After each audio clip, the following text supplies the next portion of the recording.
ஜெய் சாயிராம்.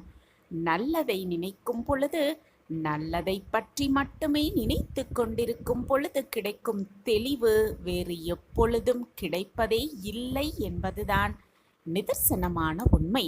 நல்லதை மட்டுமே நினைப்போம், நல்லதை மட்டுமே சிந்தனை செய்வோம், நல்ல தெளிவான மனநிலையோடு இருப்போம். ஜெய் சாயிராம். ஜெய் ஜெய் சாயிராம். நம்ம சாயன்பர்கள் எல்லாரும் எப்படி இருக்கீங்க? எல்லாரும் நல்லா இருப்போம். ஓம் சாயிராம். என் அன்பு பிரியமே, நாளை மங்களகரமான குரு நன்னாளில் உன்னை பாடாய் படுத்தும் பிரச்சனைகள் அனைத்துமே ஒரு முடிவுக்கு வரப்போகிறது. ஆம் என் பிரியமே, உன்னை பாடாய் படுத்தும் கட்டுகள் எல்லாமே அவிழ்க்கப்படும் நேரம் வந்துவிட்டது. உனக்கு பிடித்த செய்தியே உன் செவி வந்து சேரும் நேரமும் நெருங்கியிருக்கிறது. ஆம் என் பிரியமே, உனக்கான கதவு நாளையே பிறக்கப் போகிறது. நீ நம்பவே முடியாதபடி உன் வாழ்வில் பல மாற்றங்களும் ஏற்றங்களும் நடைபெறுவதற்கான அத்தனை சாத்தியக்கூறுகளும் உனக்கு நிச்சயமாக நடக்கும். என் அன்பு பிரியமே, மற்றவர்களுக்கு நல்லதை செய்யும் பொழுது கிடைக்கும் திருப்தி வேறு எதிலும் கிடைப்பதே இல்லை. எனவே உன்னால் முடிந்த நல்லதை மற்றவர்களுக்கு செய்து கொண்டே இரு. நல்லதையே செய், நல்லதையே நினை, நல்லதே நடக்கும். உன் வாழ்வில் நிரந்தரமாக நடப்பது அனைத்தும் உனக்கு நன்மையாகவே இருக்கும். நீ எதிர்பார்த்த ஒன்று நடக்காமல் போனாலும் கூட நிச்சயம் அதுவும் உன் நன்மைக்குத்தான் என்று எடுத்துக்கொண்டு கடந்து சென்றுவிடு என் பிரியமே. கடந்து சென்றுவிடு. தோல்விக்காக எப்பொழுதும் வருத்தமே படாதே. துவக்கம் என்றால் அதற்கு ஒரு முடிவு இருக்கத்தான் செய்யும். துவக்கம் என்றாலே அதற்கு முடிவு உண்டு. அதுபோல எது ஒன்றிலும் 2 எல்லைகள் இருக்கத்தான் செய்யும். அந்த 2 எல்லைகளையும் சிந்தித்து பார்த்து செயல்படுபவர்களுக்கு வெற்றி தோல்வி பற்றிய கவலையே இருக்காது. என்றுமே மற்றவர்களின் பார்வைக்காக உன்னை மாற்றிக்கொண்டே இருக்காதே என் பிரியமே. மற்றவர்களின் பார்வைக்காக உன்னை மாற்ற நினைக்காதே. அப்படி நீ செய்தால் உன்னுடைய வாழ்வில் ஒரு முன்னேற்றமும் வராது என்பதுதான் நிதர்சனமான உண்மை. உன்னுடைய வாழ்வு எப்படி மாற வேண்டும், எப்படி மாற்றி அமைக்க வேண்டும் என்பதை மட்டுமே சிந்தித்து அதற்காக செயல்பட துவங்கு. நீ விரும்பிய வாழ்வை உனக்கு கிடைத்துள்ளதா என்பதை பற்றி ஆராயாமல், அப்படியான ஆராய்ச்சியை மேற்கொள்ளாமல், உனக்கு கிடைத்திருக்கும் இந்த வாழ்வை, கிடைக்கப்பெற்ற வாழ்வை மிக சிறப்பாக வாழ முயற்சி செய்ய பழகு. மிக சிறப்பாக வாழ முயற்சி செய்ய பழகு. நீ விரும்பியபடியே உன்னுடைய வாழ்வே மாறிவிடும். ஆம் என் பிரியமே, உன்னுடைய வாழ்வில் மிக சிறந்த நாளாக இன்றைய நாள் இருக்கும் என்று ஒவ்வொரு நாளையும் உனக்கான நல்ல சிந்தனையோடு துவங்கு. நல்லதே நடக்கும் என்ற நம்பிக்கையோடு அழகாகவே வாழ முயற்சி செய்ய பழகு. ஆம் என் பிரியமே, அந்த எண்ணமே உன்னை மிக பிரம்மாண்டமாக வாழ வைக்கும். அந்த நாள் மட்டுமல்ல, எல்லா நாளும் நிச்சயம் உனக்கு இனிமையான நாளாகவே அமையும். ஒரு நாள் என்பது எல்லோருக்கும் ஒன்றுதான். ஆனால் அதை எப்படி நீ வாழ்கிறாய் என்பது உன் கையில் தான் இருக்கிறது. அவரவர் கையில் இருக்கிறது அந்த சந்தோஷமான வாழ்வு. ஒவ்வொரு நாளும் ஒரு வரமாக இருக்கும் சில பேருக்கு, ஒவ்வொரு நாளும் ஒரு யுகமாக இருக்கும் சில பேருக்கு. காரணம் அவரவர்களின் சிந்தனையை பொறுத்தது. நல்லவிதமாக சிந்தித்தால் அது வரமாக இருக்கும், மாற்றி சிந்தித்தால் அது யுகமாக இருக்கும். அவரவர் சிந்தனையை பொறுத்தது அந்த வரமும் யுகமும். சிந்தனைதான் உன்னுடைய வாழ்வின் ஒவ்வொரு நொடியையும் செதுக்குகிறது என்பதை புரிந்து கொள். ஒவ்வொரு நொடியையும் செதுக்குவது உன்னுடைய சிந்தனைதான். சிந்தனைகள்தான் உன்னுடைய ஒவ்வொரு நாளையும் ஆக்கிரமிப்பும் செய்கிறது. ஒவ்வொரு நாளை துவங்கும் பொழுதும் நல்ல சிந்தனையோடு துவங்கு, முடியும் பொழுதும் நன்றியோடு அந்த நாளை முடித்துக்கொள்ள பழகு. நடக்கும் அனைத்தும் நல்லதாகவே உனக்கு நடக்கும். மகிழ்ச்சியாக இருப்பதற்கு காரணங்களை தேடிக் கொண்டிருக்காமல், காரணமே இல்லாமல் மகிழ்ச்சியாக இருக்க பழகிக்கொள். அப்பொழுதுதான் நீ காணும் அனைத்திலும் மகிழ்ச்சியை உன்னால் உணர்ந்து கொள்ள முடியும். நீ காணும் அனைத்திலும் மகிழ்ச்சியை உன்னால் உணர்ந்து கொள்ள முடியும். ஆம் என் பிரியமே, எது நடந்தாலும் நம்பிக்கையோடு இரு, தைரியமாக இரு, வருத்தப்படாதே எதற்காகவும். உன்னுடைய வருத்தம் உன்னுடைய வாழ்வை மாற்றாது என் பிரியமே.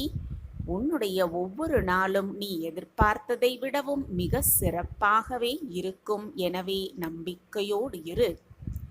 மற்றவர்கள் உன்னுடைய குறைகளை சுட்டி காட்டுவதற்கு முன்பாக உன்னை நீயே சரி செய்து கொள்ள முயற்சி செய். அதைவிட சிறந்த மாற்றம் வேறு எதுவுமே இல்லை. உன்னை மதிப்பீடு செய்வதற்கு யாருக்கும் எந்த தகுதியும் இல்லை என்று முதலில் உன் மனதில் தீர்க்கமாக பதிய வைத்துக்கொள். தாழ்வு மனப்பான்மை என்பது உனக்கு எப்பொழுதுமே வரவே வராது. அப்படி நீ சிந்தனை செய்து கொண்டால் ஆக்கமும் அழிவும் உன்னுடைய சிந்தனை ஓட்டங்களில்தான் ஒளிந்திருக்கிறது என்பதை உணர்ந்து கொள். உன்னுடைய சிந்தனையில்தான் அது ஒளிந்து இருக்கிறது. உன்னை தரம் தாழ்த்தி பேசுபவர்களுக்கு விளக்கத்தை கொடுத்து உன்னுடைய பொன்னான நேரத்தை நீயே வீணடித்து விடாதே என் பிரியமே. உனக்கு ஒரு வாய்ப்பு கிடைக்கிறது என்றால் அந்த வாய்ப்பை மிக சரியாக பயன்படுத்த கற்றுக்கொள். கிடைக்கும் வாய்ப்பை கிடைக்கும் பொழுதே பயன்படுத்தி கொள்ள கற்றுக்கொள். ஏனென்றால் வாய்ப்பு சில சமயம் மீண்டும் வராது என்பதுதான் நிதர்சனமான உண்மை. நீ யோசித்து முடிவு எடுப்பதற்குள் வாய்ப்புகள் காத்திருந்தாலும் காலம் உனக்காக காத்திருப்பது இல்லை என் பிரியமே. எனவே வாய்ப்பு வரும் பொழுதே அதை பயன்படுத்த கற்றுக்கொள். கை நழுவி போன பிறகு வருத்தப்படுவதால் எந்த பயனுமே இல்லை. எப்பொழுதெல்லாம் உன்னுடைய நம்பிக்கை சற்று குறைவாக நீ உணர்கிறாயோ அப்பொழுதெல்லாம் நீ கடந்து வந்த கடினமான பாதைகளை கொஞ்சம் நினைத்து பார்க்க கற்றுக்கொள். நீ கடந்து வந்த கடினமான பாதைகளை சற்று நினைத்து பார்க்க கற்றுக்கொள். இதுவரை கடந்து வந்த உன்னால் இனியும் சிறப்பாக கடந்து போக முடியும், எதையும் கடக்க முடியும் என்ற நம்பிக்கை உன் மனதில் முதலில் இருக்க வேண்டும். உன்னால் முடியும் என்ற உறுதி மனதில் இருக்கும் வரை நிச்சயம் உன்னால் எதையுமே சாதிக்க முடியும், சாதித்து காட்ட முடியும். ஆம் என் பிரியமே, ஒரு நாள் என்பது எல்லோருக்குமே ஒன்றுதான். எப்படி வாழ்கிறாய் என்பது உன் கையில்தான் இருக்கிறது. அந்த நாளை மகிழ்ச்சிகரமாக மாற்றுவதும் வேதனை மிகுந்த நாளாக மாற்றுவதும் உன்னுடைய கையில்தான் இருக்கிறது. இறைவன் உனக்கு வாழ்க்கையாக கொடுத்திருப்பது ஒரு வெற்று காகிதம் போன்றது. ஆம் என் பிரியமே, வெற்று காகிதம்தான். அதில் எழுத வேண்டுமா, அல்லது வரைய வேண்டுமா, அல்லது கிறுக்க வேண்டுமா என்று நீதான் முடிவு செய்ய வேண்டும். இறுதியில் கிழித்து போட வேண்டுமா என்பது உன் கையில் தான் இருக்கிறது. அதை எப்படி பயன்படுத்த வேண்டும் என்ற முடிவை நீதான் எடுக்க வேண்டுமே தவிர அந்த முடிவை மற்றவர்கள் கையில் நீ கொடுக்கவே கூடாது. ஒரே ஒரு நொடி போதும் உன்னுடைய ஒரு நாளையே மகிழ்ச்சியாக மாற்றுவதற்கு. உன்னுடைய நாளை மகிழ்ச்சியாக மாற்றுவதற்கு ஒரே நொடி போதும். அனைத்தையும் உன்னால் மாற்றி காட்டிவிட முடியும். ஒரு நாள் போதும் உன்னுடைய ஒட்டுமொத்த வாழ்க்கையையே மகிழ்ச்சியாக மாற்றுவதற்கு. ஆம் என் பிரியமே, ஒரு வாழ்க்கை போதும் இந்த உலகையே மகிழ்ச்சியாக மாற்றுவதற்கு. எப்பொழுதும் நம்பிக்கையோடு இரு. மகிழ்ச்சி உன்னோடு எப்பொழுதும் நிரந்தரமாக இருந்து கொண்டே இருக்கும். உனது வாழ்க்கையை மற்றவர்கள் வாழ்க்கையோடு ஒப்பிட்டு அவர்களைப் போல வாழ வேண்டும், இவர்களைப் போல வாழ வேண்டும் என்று நினைப்பது மிக மிக தவறு என் பிரியமே. மற்றவர்களோடு உன்னை ஒப்பிட்டு பார்க்காதே. அவரவர்க்கென்று தனித்துவம் இருக்கத்தான் செய்கிறது. இறைவன் உன்னை எப்படி படைக்க வேண்டுமோ அப்படி படைத்து, அந்த விதமாக படைத்து எப்படிப்பட்ட வாழ்வை தர வேண்டுமோ அப்படி ஒரு வாழ்வை தந்திருக்கிறார். அதை சந்தோஷமாக ஏற்றுக்கொண்டு மகிழ்ச்சிகரமாக வாழ கற்றுக்கொள். உன்னுடைய வாழ்வை யாருடைய வாழ்வோடும் ஒப்பிட்டு பார்க்காதே என் பிரியமே. உன்னுடைய வாழ்விற்கு எது தேவையோ அது சரியான நேரத்தில், மிக சரியான தருணத்தில் நிச்சயம் உன்னை வந்தடையும் என்பதே நிச்சயமான உண்மை. அதுவரை நம்பிக்கையோடு உழைத்து கொண்டே இரு. எந்த சூழலிலும் அமைதியாக இருக்க முயற்சி செய். அதுதான் உனக்கு நல்ல தெளிவை கொடுக்கும். நடக்கும் எதுவும் உனக்கு தீமையை ஏற்படுத்துவது அல்ல என்பதை புரிந்து கொள். மாறாக நடப்பது அனைத்தும் எவ்வாறு அமைதியாக இருக்க வேண்டும் என்பதையே உனக்கு கற்றுக் கொடுக்கிறது என்பதை புரிந்து கொள். சூழ்நிலைகள் எப்படி இருந்தாலும் நீ நிதானமாக இருக்க முயற்சி செய். நிதானமாக இருக்க பழகு. ஏன் தெரியுமா? பெரும்பாலான நேரங்களில் நீ தேடும் வழி உன் கண்முன்னே இருந்தும் கூட அதை தவற விடுவதற்கான ஒரே காரணமும் நிதானமும் விழிப்புணர்வும் உன்னிடம் இல்லாமல் போவதுதான். வழியே இல்லை என்று நீ நினைக்கும் சூழ்நிலையிலும் நிச்சயம் உனக்கான ஒரு வழி உருவாகும் என் பிரியமே. நிச்சயமாக ஒரு வழி உருவாகும். அதை நீ கண்டு கொள்ள நம்பிக்கையுடனும் விழிப்போடும் இருக்க பழகு. நம்பிக்கையோடும் விழிப்போடும் இருக்க பழகு. என் அன்பு பிரியமே, ஒன்றை நன்றாக புரிந்து கொள். பாறைகளின் இடுக்குகளில் முளைத்திருப்பது தாவரங்கள் மட்டுமல்ல என் பிரியமே, உன்னுடைய தன்னம்பிக்கையும் தான். தேன் கூட்டில் இனிப்பது தேன் அல்ல என் பிரியமே, அதனுடைய உழைப்பு. கூட்டை பிளந்து வெளியே வருவது குஞ்சுகள் அல்ல, அதனுடைய விடாமுயற்சி. வெற்றியை அடைவதற்கு உன்னை சுற்றி இருக்கும் அனைத்தும் உனக்கு சிறந்த பாடங்களை கற்றுத்தருகிறது. சிறந்த பாடங்களை உனக்கு கற்றுத்தருகிறது. நீதான் அதை கண்டு கொள்ளாமல் இருக்கிறாய் என்பதை புரிந்து கொள். எதையும் கற்றுக்கொள்ளாமலும் இருந்து கொண்டிருக்கிறாய். வாழ்க்கை உன்னை அழ வைப்பதற்கு 100 காரணங்களை கொடுத்தால் சிரிப்பதற்கு 1000 காரணங்கள் இருக்கிறது என்பதை அந்த வாழ்க்கையிடம் நீ காட்டு. அழுது புலம்புவதாலும் கண்ணீர் சிந்துவதாலும் எதுவுமே மாறப்போவதே இல்லை. அனைத்தையும் கடந்து செல்ல பக்குவப்பட்டால் எதுவுமே மாறாமல் இருக்கப் போவதில்லை. நீ அனுபவிக்கின்ற அவமானத்தை அனுபவமாக்க கற்றுக்கொள். உன்னுடைய தன்மானத்தை தகுதியாக்க கற்றுக்கொள். எப்பேற்பட்ட வெற்றிகளும் உன் காலடியில் இருக்கும், நிச்சயமாக இருக்கும். கசப்பான அனுபவங்களைக் கண்டு கலங்கி விடாதே என் பிரியமே. எதுவுமே உனக்கு நல்லதற்காகத்தான் நடக்கிறது. அனைத்திற்கும் ஒரு காரண காரியம் இருக்கிறது என்பதை புரிந்து கொண்டு செயல்படு.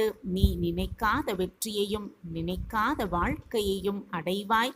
சந்தோஷமாக மிக பிரம்மாண்டமாகவே வாழ்ந்து காட்டுவாய். உனக்கு துணையாக உன்னப்பா நான் உன்னோடு இருக்கும் வரை எதற்குமே நீ பயப்படவோ வருத்தப்பட வேண்டிய அவசியமே இல்லை. உனக்கு துணையாக நான் தான் எப்பொழுதும் இருந்து கொண்டிருக்கிறேனே. பின் தேவையில்லாத பயமும் குழப்பமும் உனக்கு வேண்டவே வேண்டாம். அப்பா இருக்கிறேன் என்ற நம்பி இதுதான் உன் வாழ்வில் நடக்கப் போகிறது. தொடர் தோல்விகளாலும் தொடர் ஏமாற்றங்களாலும் இதை நீ நம்ப மறுக்கிறாய். ஆனால் உன் வாழ்வில் நடைபெற்றால் நீ அதை நம்பிதானே ஆக வேண்டும். நம்பிக்கையோடு இரு. உன் வாழ்வில் இது நடக்கத்தான் போகிறது. அப்பொழுது உனக்கு புரியும், உன் சாயப்பா சொன்னது உண்மைதான் என்று உனக்கு அப்பொழுது புரியும். அப்பொழுது நீ நம்பிதானே ஆக வேண்டும். எல்லாமே முடிந்துவிட்டது என்று நினைக்கும் இடம்தான் ஒரு புதிய துவக்கத்தின் ஆரம்பமாகவே இருக்கும். எனவே வாழ்க்கையில் எல்லாமே முடிந்துவிட்டது என்று நினைக்காதே. நாளையிலிருந்து உன்னுடைய புதிய வாழ்க்கை துவக்கம் என்று மாற்றி சிந்தித்துப்பார். உன் வாழ்க்கை நீ நினைப்பதற்கு மேலாகவே எல்லாம் உனக்கு சாதகமாகவே அமையும். தோற்று போகலாம், அதன் பொருள் வெற்றி சாத்தியமே அல்லது என்பதல்ல. வெற்றி நிச்சயமாக இன்றல்ல என்றாவது ஒரு நாள் உன்னை தேடி வரும் என்பதற்கான அர்த்தம்தான் தோற்று போவது. கடிகாரத்தை பார்த்து கொண்டே இருக்காதே, அந்த கடிகாரம் என்ன செய்வது என்பதை சற்று கவனமாக யோசித்துப்பார். ஓடிக்கொண்டே இரு, உன் வாழ்க்கையில் நிற்காமல் ஓடிக்கொண்டே இரு, போராடிக்கொண்டே இரு. நிச்சயமாக வாழ்க்கையில் வென்றே காட்டிவிடலாம். மற்றவர்களிடம் என்ன குறைகள் இருக்கிறது என்பதை பார்த்து கொண்டே இருந்தால் மற்றவர்களிடம் இருக்கும் நிறைகளை காணவே முடியாது. அதே போலத்தான் உன்னை குறைகளாகவே பார்த்து கொண்டிருக்கிறார்கள் மற்றவர்கள் என்று நீ புலம்புவதால் எதுவுமே ஆகப்போவதே இல்லை. உன்னுடைய குறைகளை பார்க்க தெரிந்தவர்களுக்கு உன்னிடம் இருக்கும் நிறைகளை பார்க்க தெரியவில்லை என்றுதான் அர்த்தம். மற்றவர்கள் எப்படி வேண்டாலும் இருந்துவிட்டு போகலாம். நீ மற்றவர்களுடைய குறைகளை விட அவர்களுக்கு என்ன நல்ல குணம் இருக்கிறது என்பது பார்த்து கொண்டாலே போதும். மற்றவர்கள் உன்னை குறை காண்பதை முற்றிலுமாக தவிர்த்து விடலாம்.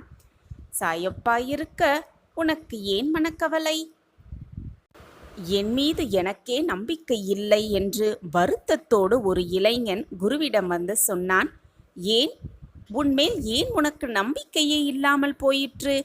என்னதான் உனக்கு பிரச்சனை என்று அந்த இளைஞனை பார்த்து கேட்டார் அந்த குரு.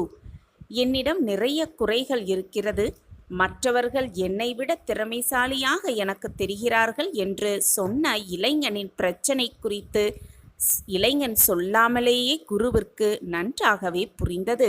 அவனுக்கு ஒரு கதையை சொல்லத் துவங்கினார் குரு. ஒரு வேட்டைக்காரன் நாய் ஒன்றை வளர்த்து வந்தான். அந்த நாய்க்கு அபூர்வ சக்தி ஒன்று இருந்தது. அதனால் தண்ணீர் மீது நடக்க இயலும். நாய் தண்ணீர் மீது நடக்க அந்த அதிசயம் அந்த நாய் செய்து கொண்டு வந்தது. வேட்டையாடிய பறவைகள் ஆற்றின் மீதோ குளத்தின் மீதோ விழுந்துவிட்டால் அந்த நாய் தண்ணீரில் நடந்து சென்று அந்த பறவைகளை எடுத்து வரும். அந்த நாயை குறித்து அவனுக்கு ரொம்பவே பெருமை. அந்த வேட்டைக்காரனுக்கு நாயின் சக்தியை தன் நண்பனுக்கு காட்ட வேண்டும் அவன் ரொம்பவே விருப்பப்பட்டான், ஆசைப்பட்டான். காட்டுக்குள் ஒரு ஏரியில் வாத்துகள் நாரைகள் ரொம்பவே நிறைந்து இருந்தது. அவற்றை குறிப்பார்த்து சுட்டான் அந்த வேட்டைக்காரன். சில வாத்துகள் விழுந்தன. உடனே அவனது நாய் தண்ணீர் மீது நடந்து சென்று வாத்துக்களை கவ்வி எடுத்து கொண்டு வந்தது. இதை பார்த்து நண்பன் எதுவுமே சொல்லவில்லை. மீண்டும் சில வாத்துகளை சுட்டான். மீண்டும் நாய் தண்ணீர் மீது நடந்து சென்று வாத்துகளை எடுத்து வந்தது. அப்போதும் நண்பன் அவனிடம் எதுவுமே சொல்லவில்லை. இவ்வளவு விசேஷ சக்தியை கொண்ட நாயை பார்த்து ஆச்சரியமடைந்த நண்பனிடமே கேட்டுவிட்டான். என்னுடைய நாயை கவனித்தாயா? ஏதாவது வித்தியாசம் உனக்கு தெரிகிறதா அப்படின்னு தன்னுடைய நண்பனை பார்த்து கேட்டான் அந்த வேட்டைக்காரன். அதற்கு அந்த நண்பன், ஆமா, உன் நாய் கொஞ்சம் வித்தியாசமாக தான் இருக்குது, அதற்கு தண்ணீரில் நீந்த தெரியவில்லை அப்படின்னு சொன்னான்.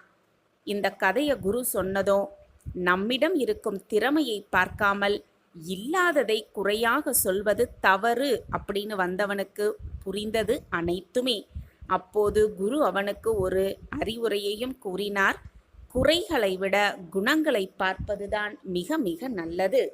மற்றவர்களிடம் என்ன குறை இருக்கிறது அப்படிங்கிறத ஆராய்ந்து கொண்டே இருக்காமல் மற்றவர்களிடம் இருக்கும் நல்ல குணங்களை பார்ப்பது மிக மிக நல்லது. திறமையை பார்க்காமல் இல்லாததை குறையாக சொல்வது மிக மிக தவறு.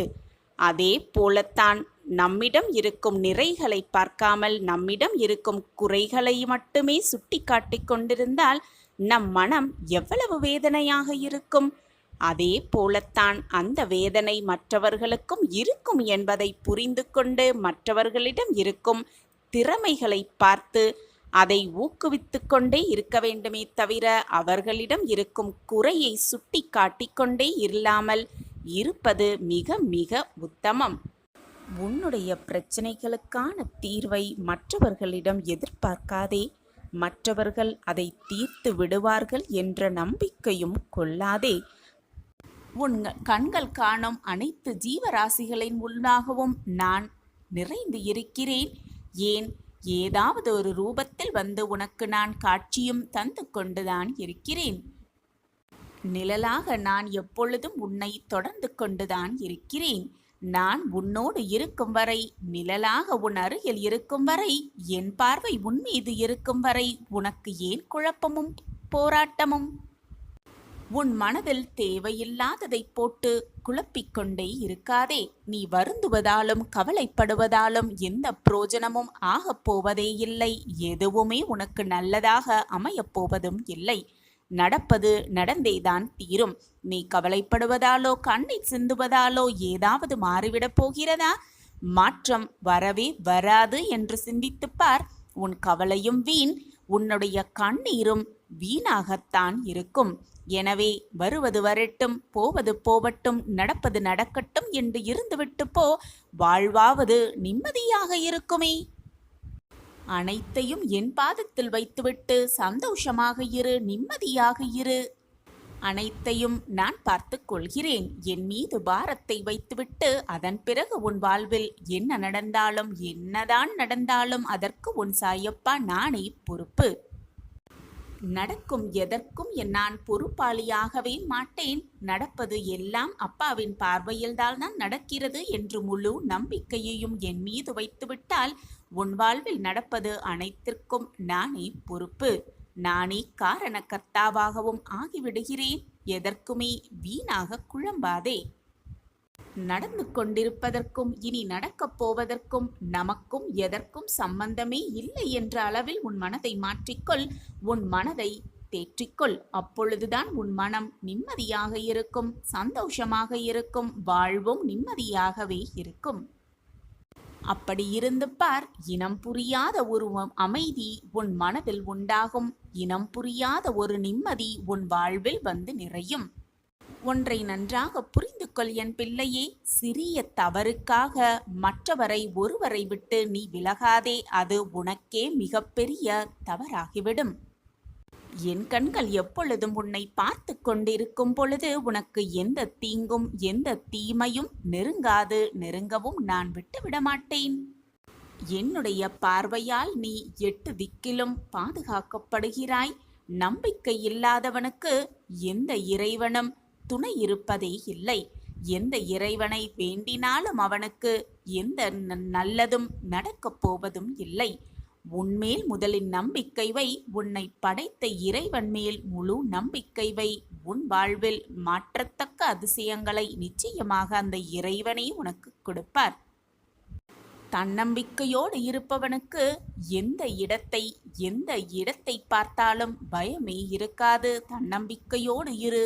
எல்லா திசையிலிருந்தும் நான் என்னை கவனித்து கொண்டுதான் இருக்கிறேன். என் பார்வை எப்பொழுதும் உன் மீதுதான் இருக்கிறது. நாள், கிழமை, பூஜை அனைத்துமே எனக்கு முக்கியமே அல்ல. உன்னுடைய நம்பிக்கையும் அன்பும் உறுதியாக இருக்கும் பட்சத்தில் எனக்கு எதுவுமே தேவையும் அல்ல. என் மீது முழு நம்பிக்கை வைத்துவிட்டு என் மீது முழு அன்பையும் வைத்துவிட்டு ஒரே முறை சாயி என்று கூப்பிட்டாலே போதும். அடுத்த நொடியே நான் உன் கண்களுக்கு முன்பாக வந்து நிற்பேன். உன் கண்ணீரை துடைப்பேன். உன் வேதனைகளை தீர்ப்பேன். உன் மன போராட்டத்தை துடைத்து வெற்றி, சந்தோஷம், ஆனந்தம் என்னும் சூழ்நிலையை உன் வாழ்விற்கு நான் உருவாக்கியே தீருவேன். பிரச்சனைகளும் தீர்ந்து நம் வாழ்க்கையும் மற்றவர்கள் வாழ்க்கை போல சந்தோஷமாக மாறிவிடாதா என்று ஏங்கிக் கொண்டிருக்கிறாய்? எண்ணத்தை நான் அறிந்துவிட்டேன் குழந்தையே. உன் எண்ணம்படி உன் வாழ்க்கையில் பல அதிசயங்களை நிகழ்த்த நான் வருவேன். உன் இல்லம் தேடி வருவேன். காரணம் இல்லாமல் என் முகம் உன் கண்ணில் படவில்லை. கண்ணிமைக்கும் நேரத்தில் அனைத்தையும் உனக்காகவே மாற்றி அமைப்பேன். என்னை முழுவதுமாக நம்பினால் இது உனக்கு நன்றாகவே புரியும். கண்முன்னே வருவேன். உன் கண்களுக்கு காட்சி தருவேன். என்னை அறிந்து கொள்ள முடிந்தவர்கள், என்னை புரிந்து கொள்ள முடிந்தவர்களால் மட்டுமே என்னை அறிந்து கொள்ளவும் முடியும், புரிந்து கொள்ளவும் முடியும். நம்பிக்கையோடும் பொறுமையோடும் இருப்பவர்கள் கண்களுக்கு நிச்சயமாக உன் சாயிநாதர் தெரிவேன். என்னுடைய ஆசிர்வாதம் எப்பொழுதுமே அவர்களுக்கு உண்டு. தினமுமே கைகூப்பி வணங்கிக் கொண்டுதான் இருக்கிறாய். உன்னுடைய மன குமுறல்களை எல்லாம் கண்ணீரோடு என்னிடம் கொட்டிக் கொண்டுதான் இருக்கிறாய். அதற்கான பதிலை நான் எப்படி தராமல் போய்விடுவேன் என்று நீ நினைக்கிறாய்? உன் கண்களுக்கு என் திருவுருவம் அற்புத காட்சியாக, உனக்கு உன் கேள்விகளுக்கு பதிலாக உன் கண்களுக்கு நிச்சயமாக தெரியும். அந்த அறிகுறி என்றே உனக்கு புரியும். நிம்மதியே இல்லாத வாழ்க்கைக்கு பரிசாக பதிலாக நிம்மதியை முதலில் தரப்போகிறேன் உன் சாயப்பா. கணநொடி போதும் உன் வாழ்வில் அனைத்தையும் மாற்றிய வேண்டுதல்களையெல்லாம் நிறைவேற்றி தரப்போகிறேன். உன் புனிதமான மனமானது நல்ல எண்ணங்களை கொண்டு இருந்தாலே போதும். உன் எண்ணம் போல் உன் வாழ்வும் வெற்றிகரமாகவே அமையும். நல்லதை நினை, நல்லது மட்டுமே நடக்கும் உன் வாழ்வில். பல கஷ்டமான சூழ்நிலைகளை சந்தித்து சோர்ந்து போயிருக்கிறாய். கவலைப்படாதே என் குழந்தையே. உன் வாழ்வு உனக்கான வாழ்வு. என்னால் முடியும், கண்டிப்பாக முடியும் என்று சொல்லிக்கொண்டே போராடு. உன் வாழ்க்கையில் மிக எளிதாக நீ வெற்றியடையலாம். நிச்சயமாக உன் வாழ்வில் நீ ஜெயிப்பாய் குழந்தையே. எல்லாம் நல்லபடியாக உன்னை சூழ்ந்து மங்களங்கள் உன் வாழ்வில் குடிக்கொள்ளப் போகிறது. செல்வமும் சுபிக்ஷமும் நிலையில்லாதவை. அதே போல இந்த உடல் அழிவிற்கும் மரணத்திற்கும் உட்பட்டவைதான். இதை உணர்ந்து இந்த உலகத்தில் உள்ள அனைவரிடத்திலும் அனைத்து பொருட்கள் மீதும் இருக்கும் பற்றை விட்டுவிட்டு உனது கடமையை செய்து கொண்டே இரு. எதிர்பார்த்து வாழும் ஒவ்வொரு நிமிடமும் ஏமாறாதே. உன்னுடைய கடமையை தைரியமாக செய்து கொண்டே இரு. நிச்சயமாக உன் வாழ்வில் நீ வெற்றியை அடைந்தே தீருவாய். இதுநாள் வரை உன் மனதில் போட்டும் குழப்பும் பிரச்சனைகள் எல்லாம் சரியாக போகிறது கூடிய விரைவில். எனவே கலங்காமல் இரு என் குழந்தையே. விரைவில் உன் வாழ்வில் அதிசயம் நடக்கும். நீ நினைத்த எண்ணத்தை நிச்சயமாக உன் வாழ்வில் அடைவாய் என் குழந்தையே. உன்னுடைய மனம் தேவையில்லாமல் இப்பொழுது அலைப்பாய்ந்து கொண்டிருக்கிறது. மனதின் வேலையே சலனமடைவதுதான் குழந்தையே. விட்டுவிடு. உன் மனது அதன் வேலையை செய்து கொண்டே இருக்கட்டும். புரிகிறதா? சலனம் அடைந்து கொண்டே இருக்கட்டும். எது எப்படி இருந்தாலும் உன்னுடைய உடல் மட்டும் கட்டுக்குள் இருக்க வேண்டும். அதற்குத்தான், கட்டுக்குள் வைத்துக் கொள்வதற்காகத்தான் நீ என்னிடம் வந்திருக்கிறாய் என்பதை பல நிமிடம் மறந்து விடுகிறாய். நான் இருக்கிறேன் குழந்தையே. எந்த ஒரு சூழ்நிலையிலும் என்னுடைய உதவி உனக்கு நிச்சயமாக கிடைக்கும். என் பிள்ளையாகிய நீ எதற்குமே ஆசைப்பட தேவையே இல்லை. நீ ஆசைப்படாமலேயே நீ வேண்டியது அனைத்தும் உனக்கு அள்ளி அள்ளி கொடுக்க உன் அப்பா இருக்கும் பொழுது எதற்காக ஆசைப்படுகிறாய்? உனக்கு தேவையான அனைத்தையும் நானே உனக்கு நிறைவேற்றித் தருவேன். இனி உன் வாழ்வில் எல்லாமே ஜெயம்தான். என் முன் நீங்கள் பக்தியோடு உங்கள் கரங்களை நீட்டினால் இரவு பகல் பார்க்காமல் எப்பொழுதும் என்றுமே நான் உங்களுடன் இருந்து கொண்டுதான் இருப்பேன். என் தங்கமே, உன் மனதை காயப்படுத்துபவர்களிடம் சண்டை போடாமல் அமைதியாக விலகி விடுவது 1000 வார்த்தைகளுக்கு சமம். சந்தோஷத்தையோ சோகத்தையோ தாங்கிக் கொண்டு நம்மை எழுந்து நடமாட வைக்கும் நம்மளுடைய மனம்தான் நமக்கு மிக சிறந்த நண்பனாக இருக்கக்கூடும். எனவே என் குழந்தையே, உன்னை முதலில் நீயே நேசிக்க பழகு. நீ 1000 முறை அழுதாலும், அது மட்டுமல்லாமல் எத்தனை முறை நீ விளக்கம் கொடுத்தாலும், நீ என்னத்தான் மன்றாடி வேண்டி விரும்பி கேட்டுக்கொண்டாலும், உன்னை விட்டு பிரிய நினைப்பவர்களை, உன்னை விட்டு விலக நினைப்பவர்களை உன்னால் எப்பொழுதுமே திருப்திப்படுத்தவே முடியாது. நன்றாக சிந்தித்துப் பார். நீ எதை செய்தாலும் குற்றமாகவே பார்க்கப்படுவாய். இவர்களிடம் இருந்து, இந்த மனோபாவம் கொண்டவர்களிடமிருந்து நீ சற்று விலகி இருப்பதே உனக்கு நல்லதாக இருக்கும் குழந்தையே. என் குழந்தையே, நல்ல செய்தியை உனக்காக உன் இல்லம் தேடி கொண்டு வந்திருக்கும் உன் அப்பா அந்த செய்தியை பெற்றுக்கொண்டு வாழ வேண்டுமே என்று நினைக்காதே. நிச்சயமாக வாழ வேண்டும் என்று நினைத்து சொல். அப்படி நீ வாழ்ந்து காட்டினால் எந்த ஒரு துன்பம் உனக்கு வந்தாலும் அது தூசியாகவே தெரியும்.